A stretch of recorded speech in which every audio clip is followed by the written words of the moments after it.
Greetings and welcome.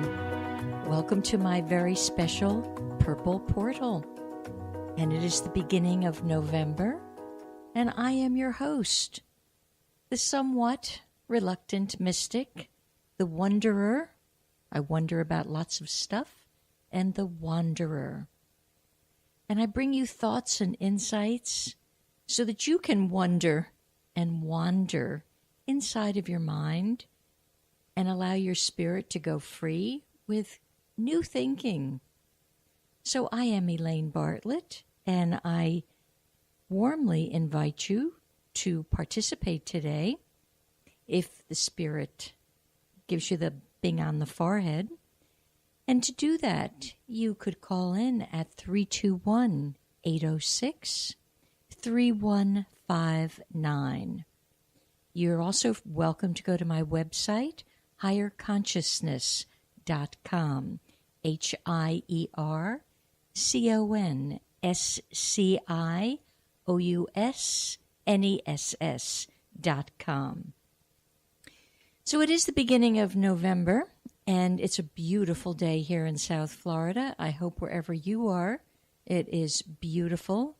I know up north, the leaves are falling, and definitely autumn is in the air. It is also the day after the All-Hallowed Halloween. Halloween seems to have become a major national holiday in the United States. I'm not quite sure how that happened. It had to have been something to do with fluffing up retail sales a number of years ago. Maybe this is a little low time or something. But 1/4 of all the candy sold annually in the United States is purchased for and at Halloween. It's astounding to me. That's a lot of candy. And it means a lot of health issues for people. Before I came into this studio today, I went and popped into a store. The store felt like a morgue. People looked glazed over.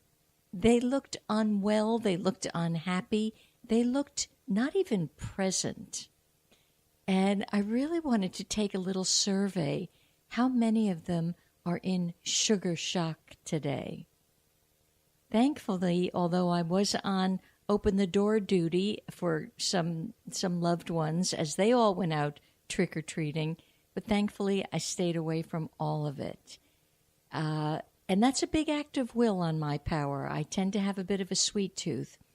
But I don't know. The more I look at that holiday, it really is, to my taste, over the top now. And I can't quite also figure out what is our penchant for frightening each other and for being frightened. The only ones who didn't want to be frightened were the really little children. And I thought to myself, they're the only ones who are maintaining a sense of wisdom and innocence.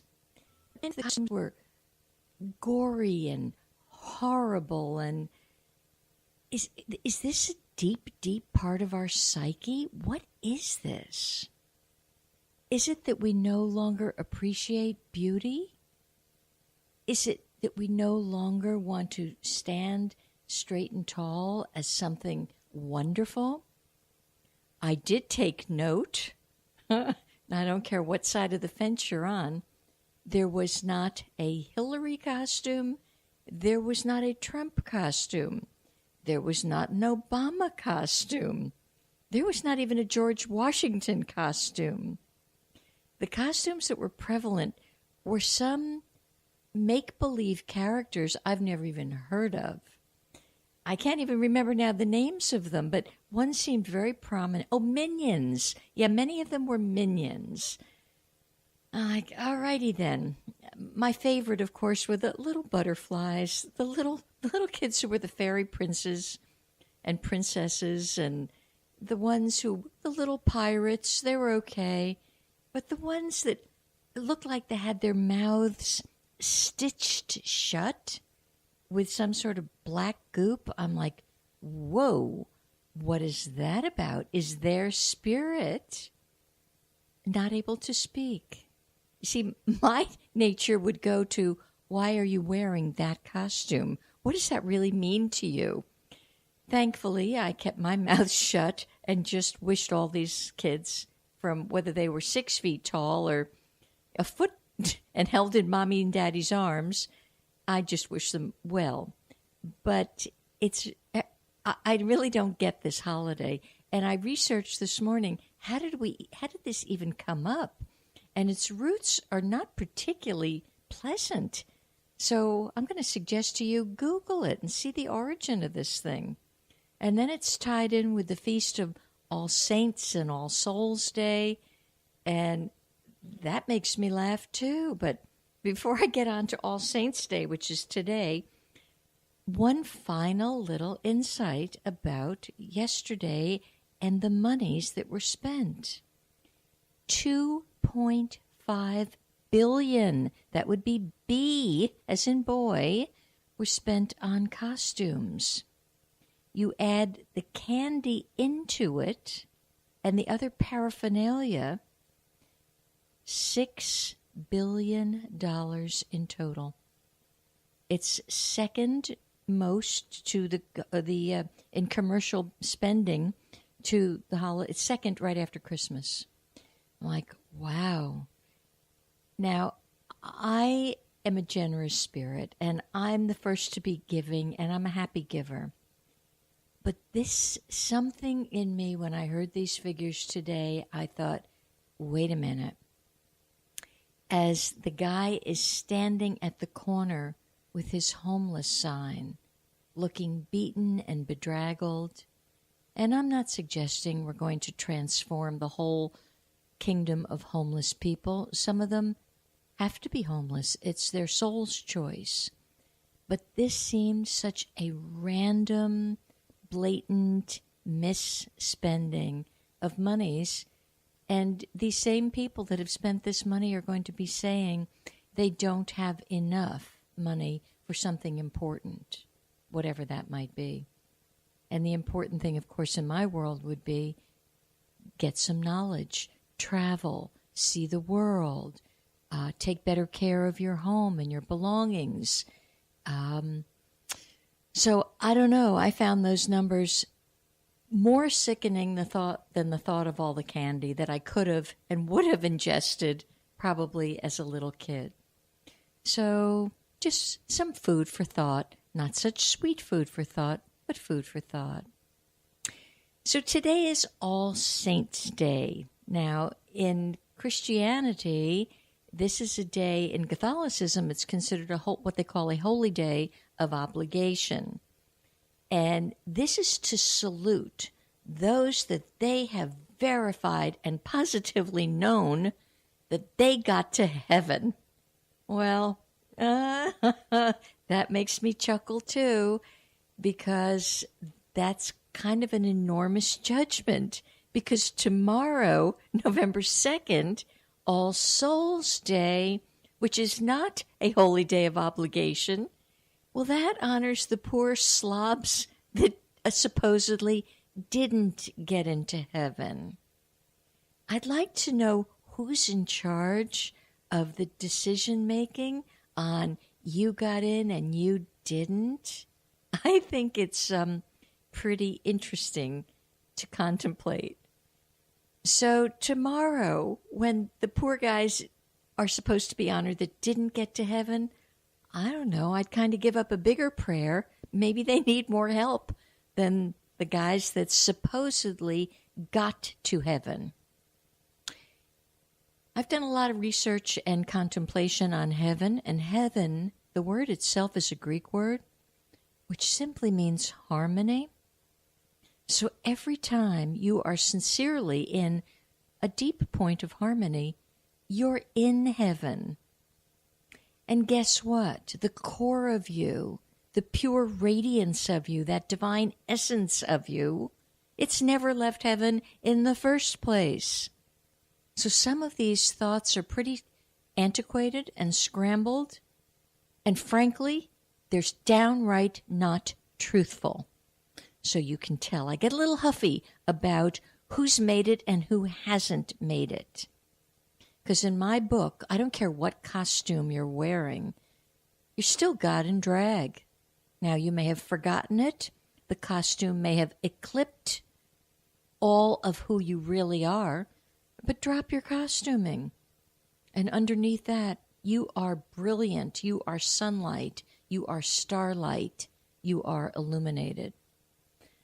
So maybe all of that mixed in together into this witch's cauldron is what unsettles me about what's triggered by yesterday, with people, for the most part, looking and behaving poorly, unpleasantly, frighteningly.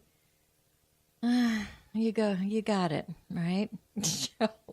And I know we're of dying, and maybe some of this old thinking can die.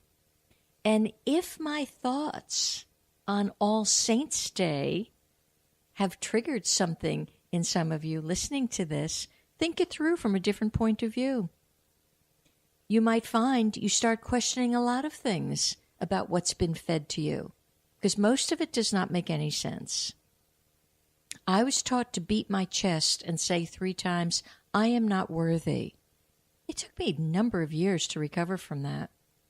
Many of you have probably been in therapy because of it. I proclaim you not only worthy today, I proclaim you bright and beautiful and anything but scary if you would let all the costuming drop away. So if you have any questions about that, or you want to comment, or you want to verbally go to war with me, you're welcome to. Although you won't get a war back, you'll only get a multi-dose of love. But the number is 321-806-3159. I did receive a lovely it's a poem, actually, from one of my listeners in Arizona. And I've kind of been keeping it for that special time. And I think today is the special time. This actually was written by the mystic Rumi, R-U-M-I.